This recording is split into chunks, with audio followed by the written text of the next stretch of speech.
Hey there, rulers. DMO73 here, bringing you a feature match between Tyler Tomkpin on a Cthulhu Alex Sansta build versus myself as Bianchi, leader of the Skulks.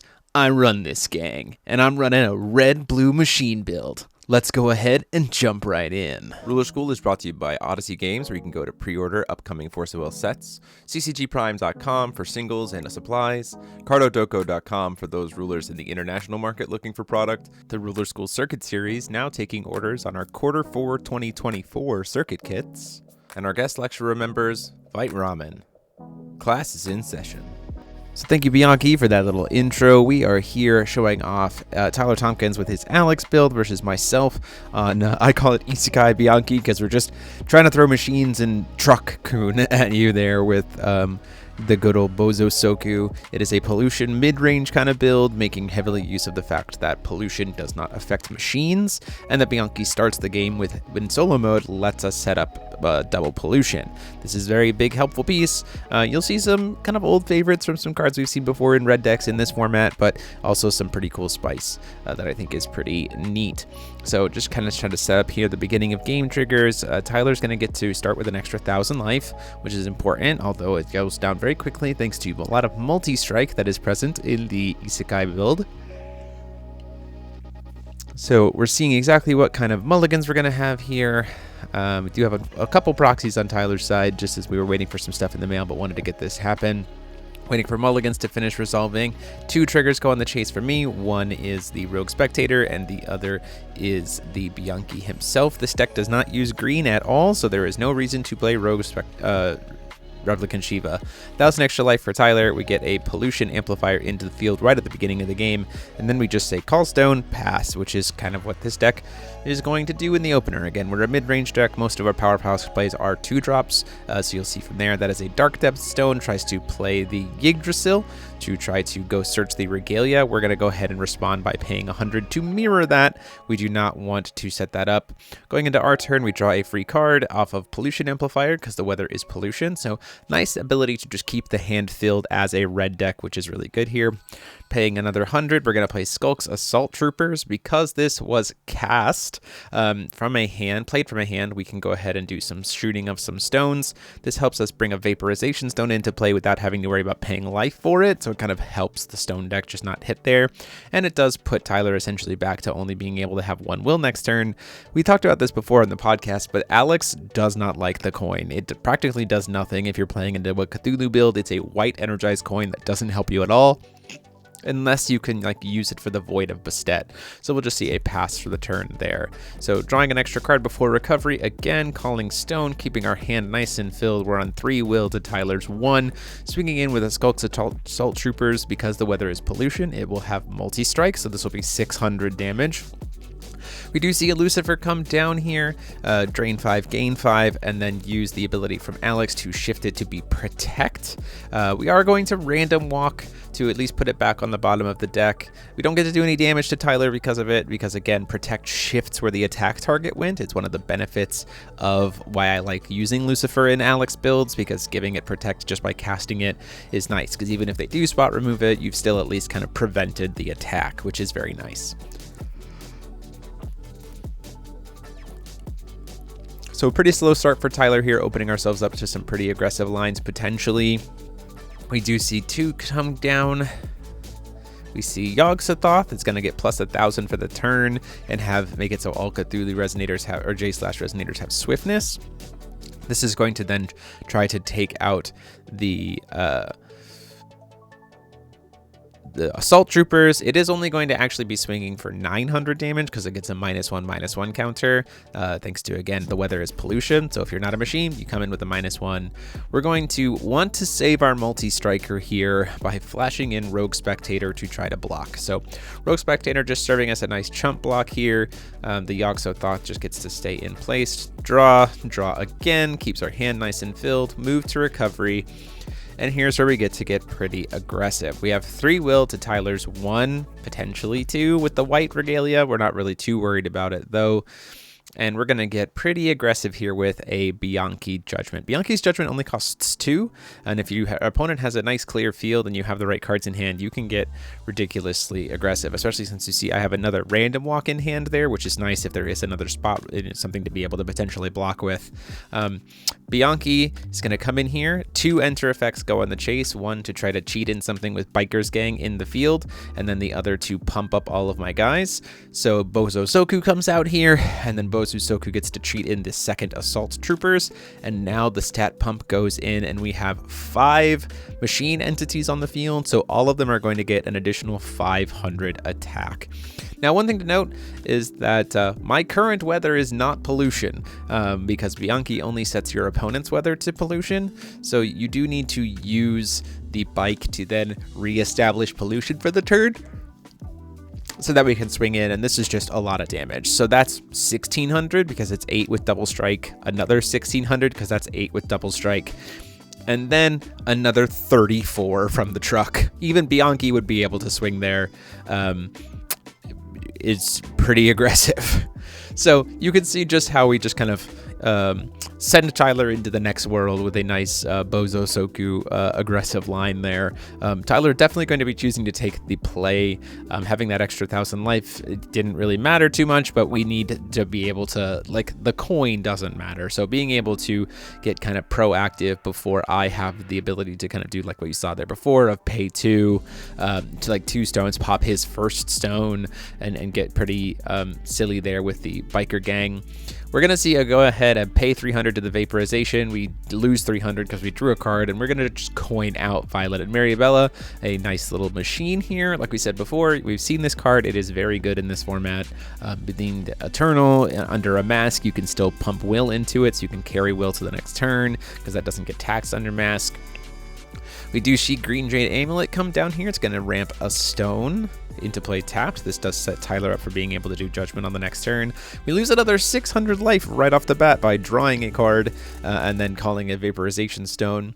Down comes Mechanized Flame Soldier. This is a helpful card that we use to be able to give Bozo Soku or Swiftness without having to worry about giving ourselves make the weather pollution. And we're also going to immediately follow that up with Unity of the Machine Knights.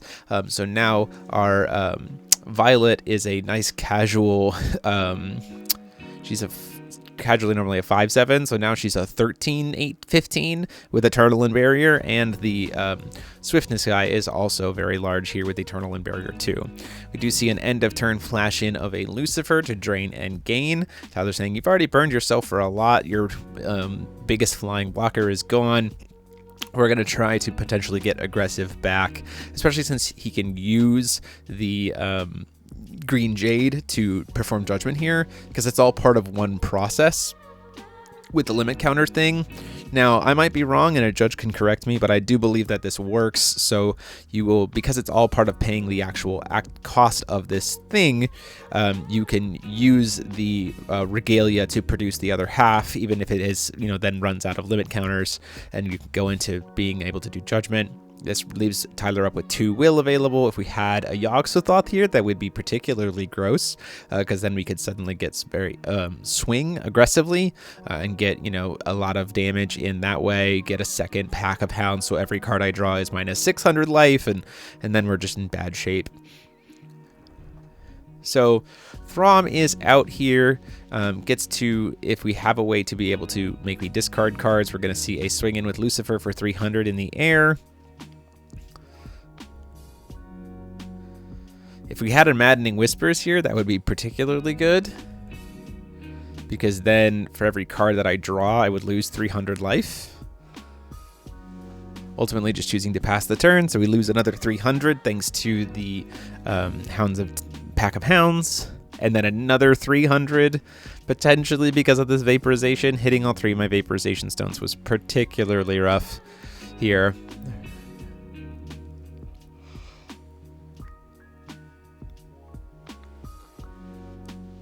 Smokescreen Bomb would be particularly effective in this situation because it's our way to give ourselves protect. The biggest problem is that Th'Ahmh has swiftness. We're going to go ahead and swing our Flame Soldier into the Lucifer, so we don't take more flying damage, and discard a card that is very dead. We have Mechanization that is gone, and then Tyler at the end of turn is going to throw ahead and throw down a Trail of Black Fire. This is the card that I said before, where if you have that white will coin, you can make use of it, because then the Bastet inheritance only costs you 1 void, which you can use the white for. So, Th'Ahmm's going to swing in. He's currently a 1700, so he gets to recover. The Violet, thankfully, has a big defense bonus, so we only take 200 damage from that. And then he'll get to swing again. We'll recover and swing again.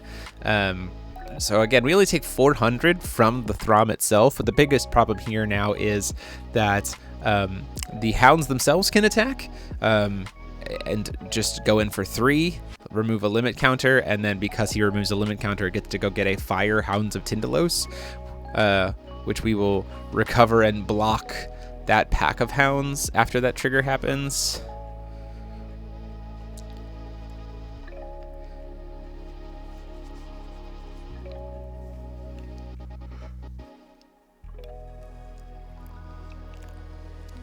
So a pretty aggressive line here. Do have to be careful. We have another Yggdrasil that attempts to get cast, but you can't do that right now. Currently locked to only cards that are blue, red, or black because of the extra text granted to Th'Ahmh. You see, we might see a green Jade, but then again, we're just going to see a draw a card and then float some red will into there. It takes me down to 700 life. I need to be able to swing 3 times into that Th'Ahmh at this point to be able to prevent myself from dying, or to be able to potentially set up the remove all counters win the games line. The issue is I don't really have anything that can do that, that will have any kind of way to give speed, but I do have belligerence on Bianchi. Now, I could have cast in the Rogue Spectator at the end of Tyler's turn. That would have certainly been a third body. The problem is I have to deal with this blocker wall that he's going to have here, because the blockers, the Hound of Tindalos, will be able to block when that counter is removed. It will then generate a 2-drop Hounds that will then be able to also block.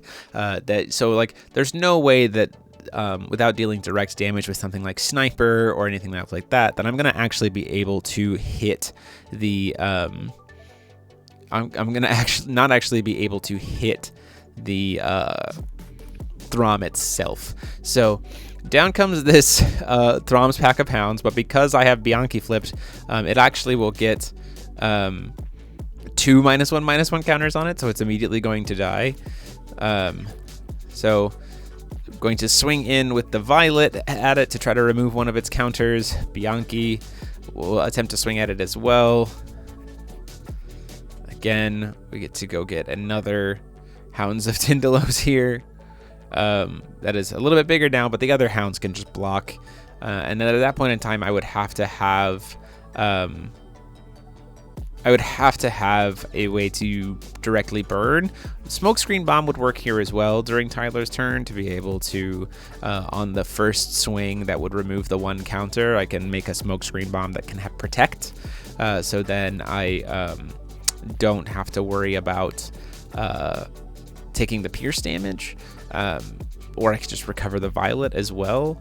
That's the biggest issue for Tyler as well here, is that if he swings and does get blocked somehow, then it'll remove 2 limit counters. But we just used the Rogue Spectator to swing in, and then we had a flash in for a Lucifer to drain that last little bit of life, although we could just pass the turn, and then that's the game over there.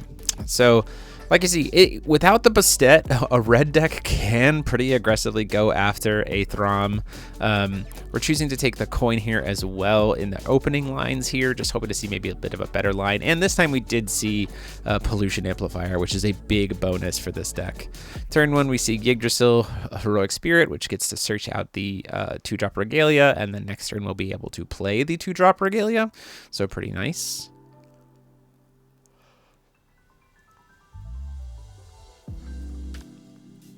Does have Maddening Whispers in hand.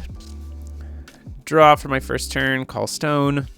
Vaporization, we're going to pay the 300, and then we're just going to play a Mechanized Flame Soldier. We're just going to put out a guy who does not get a -1/-1 counter and can swing in for 400 damage and say, look, if you want to block it with your Yggdrasil so that you can't play it next turn, that's fine. But no, we accept that damage is probably going to happen. So Yggdrasil does not block. It's going to get used next turn for the Green Jade Amulet. It's going to get to recover, get a stone into play here. So next turn, definitely set up to be able to potentially go in for Th'Ahmh. We're going to draw an extra card with Pollution Amplifier. It's probably one of the best things for Bianchi here. Choosing to swing in for another 4. And then we have a random walk to be able to answer the Green Jade Amulet.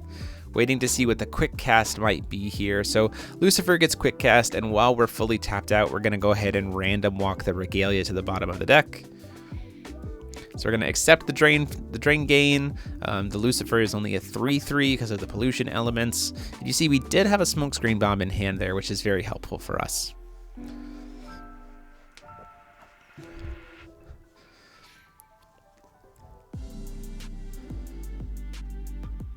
Does have access to another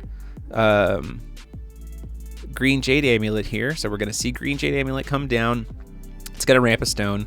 It can then be immediately used, because we haven't called stone this turn, to perform Judgment. So Th'Ahmh is out in full force here. It's going to ramp another stone. So Tyler will be walking into his turn next turn with 5 stones available. On his turn 3, his turn 4, we'll have 5 stones available without having to call stone, and we'll be throwing down a seriously threatening Th'Ahmh. We don't have Unity of the Machines active. We don't have any of that stuff active. And so a big piece here for Tyler will be, can we set up forcing my stuff to be able to swing in quickly here? We do see that Maddening Bark of the Outer World. Very, very good card here. It's not necessarily as insane here, because of the fact that I get to draw 2 cards a turn with having the bike. Like you see here, we just do Maddening Whispers, draw for turn, and then draw 2. Still before recovery, we're going to burn coin and go ahead and flash in an Arthur, Spacetime Knight. Also a machine, very helpful here. Because it's a machine with something like mechanization, it's pretty good to be able to then turn Arthur into a Violet and Maribella, kind of whatever we need. We're going to put those 2 mechanizations right back on the top of the deck. Do not want them right now. And then we are at least going to throw down a nice little blocker wall here with a Unity of the Machines to be able to make them both very large. The Knight is going to have to... Flame Soldier is going to have to swing into Th'Ahmh, so we're at least going to get to remove 1 counter from it, but we don't die in the process thanks to Eternal and Barrier. And then nothing else is going to be able to swing. And so it's a matter at this point of just, you see we have that Minfia in hand. This is also a very helpful tool here. Can be used to try to deal some additional damage to the Th'Ahmh at the expense of our life total. It's just a matter of, can we hit the Th'Ahmh enough times to remove all the counters before 1700 pierce damage comes in and ruins us. Thankfully, the Arthur will be able to stop 15 of it once, so we'll only take, from the first swing, we'll only take 200. So Th'Ahmh is only representing 2,000 damage right now. So this turn, we're not dead. At least as it stands. That being said, if there are a couple of Hounds of Tyndalos in hand, or pack of Hounds in hand, or even 1 in hand, then we're in bad shape. Because what happens then is swing in for 3 with Lucifer takes us down to 25. The Th'Ahmh gets to swing us down to 20 while putting a pack of Hounds out. And then if another pack of Hounds in hand, that's draw a card, lose 600 life, which is just not good for us. And we will have the opportunity to draw an extra card, which is helpful. Thanks to the pollution amplifier. The other nice thing is that we do have an out to that double pack of Hounds line by just using pollution amplifier to put a +1, a -1/-1 counter on everything once those Hounds come out, so that they will go down to being 2 zeros and then die. So that we don't die to the drain. And at that point in time, we're probably in good shape to be able to just swing into the Th'Ahmh, because at this point in time, when we block the Th'Ahmh, it's going to lose another counter. So it's down to 5 because it attacked and triggered to recover. And then then we can go ahead and block with the Arthur, taking 200, go down to 26, and then Th'Ahmh will lose another counter because it takes damage, so it'll go down to 4 counters. Now it can try to recover. Swings in again, goes down to 3 counters here.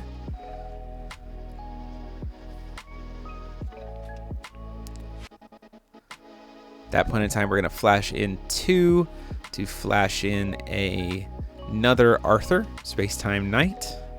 Draw 3, puts you back. Trying to draw into a smokescreen bomb here. Like, ultimately, that's the desire of what we want to hit. We know that the 2 cop cards are 2 mechanizations. We'll put those right back on top. Thankfully, the card right underneath them was a smokescreen bomb, so we're still going to go ahead and do smokescreen bomb here to help us avoid taking the pierce damage, forcing him to banish the Yggdrasil and the Lucifer and make 2 smokescreen tokens that can then serve with protect and redirect the damage from Th'Ahmh into that. Now, do keep in mind that does mean that the Th'Ahmh won't take any damage because the tokens are 0/4s, but at least it does prevent us from taking any more damage this turn and setting up ourselves to be able to easily swing 3 things into the Th'Ahmh, remove all the counters, and win the game that way. The life total for Tyler at this point does not matter because it'll be we can't attack his face anyway. We have to go for Th'Ahmh, so spending life doesn't also matter here, which means we might see that angled fires also come out from the hand to be able to set up a big pressure, especially now that the smokescreen bomb is gone.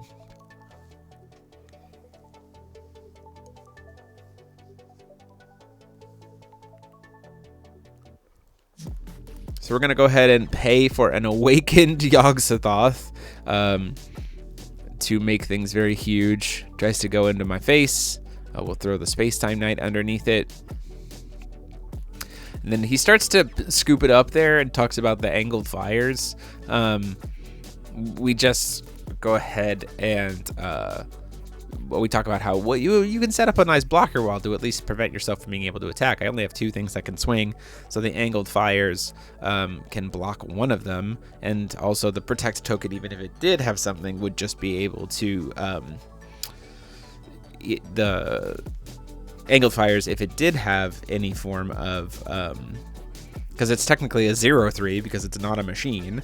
The number of limit counters on the blue guy would set us up to be able to block and then shoot the token for as much damage as possible. There is a world where Tyler didn't need to awaken the Yog-Sothoth there, because if he did, he could immediately clone it this turn, and so he'd have a lot of limit counters with that thing. So anything I want to swing at the Yog-Sothoth or with the Th'Ahmh would just get blown away by the black fires.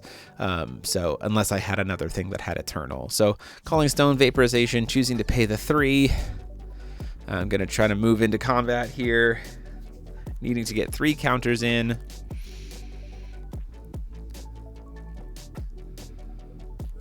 Drawing a card, seeing what we can get. We have a second Unity of the Machines. Doesn't really help me too much here.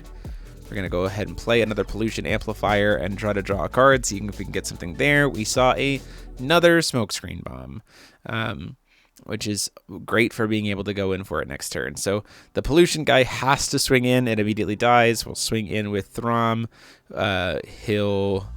Or swing into the Th'Ahmh with Arthur. He'll block with the Angled Fire. Say that's fine. So it'll lose a limit counter when it blocks, and then it gets killed by the Arthur because it's just so huge. Thanks to the Unity of the Machines bump, we're gonna throw the Flame Warrior in there, swing for 1, takes it down to 2 counters, and then just passes the turn there. At this point in time, Tyler can't afford to swing once, because if he does, and I do have a blocker, that's just the game. That's the biggest problem here. If I happen to have a quick cast, and we know that Rogue Spectator's there, right? So like swinging with Th'Ahmh won't be enough to kill me, and if he swings with the Th'Ahmh, the Rogue Spectator's just gonna block it, and that'll remove all of the counters from it, and then that's the game. So at that point in time, kind of squaring up the options, seeing if whatever. Now Tyler could call Stone with the Thir'Ahmh. It doesn't have to attack if it's tapped for calling Stone, but calling Stone really doesn't do much here. It just kind of would delay the inevitable. It's about, putting enough value out. Now there is that Hounds of Tindalos in hand, which could be used to once again set up a nice little block wall, but we're in the same position we were before, where the board state is Eternal Barrier. It's very hard for him to be able to answer that in a meaningful way. And also the Yogg-Sothoth has 0 attack. So swings in with the Hounds of Tindalos to deal some damage. I say that's fine. It'll deal a bit of damage. Plays another Jade here. Gets another Stone into play tapped. And then at that point in time, it's just going to call Stone and recognize that that's the end of the game, because there's nothing that could be done to be able to stop me from just swinging in with at least both of my things. And I do have a Minfia in hand as well, which I could just flash in at the end of the turn to be able to set up a third blocker as well as the Rogue Spectator. And so at that point in time, Tyler scoops it up, says, yep, you're going to be able to pull the counters off. That will be a game loss for me, and that is the match. So there you have it. That was the match. It was great to be able to finally show off Bianchi as well as Alex. Let me know what you thought in the comment sections down below. And until next time, this is DMO73 saying class dismissed.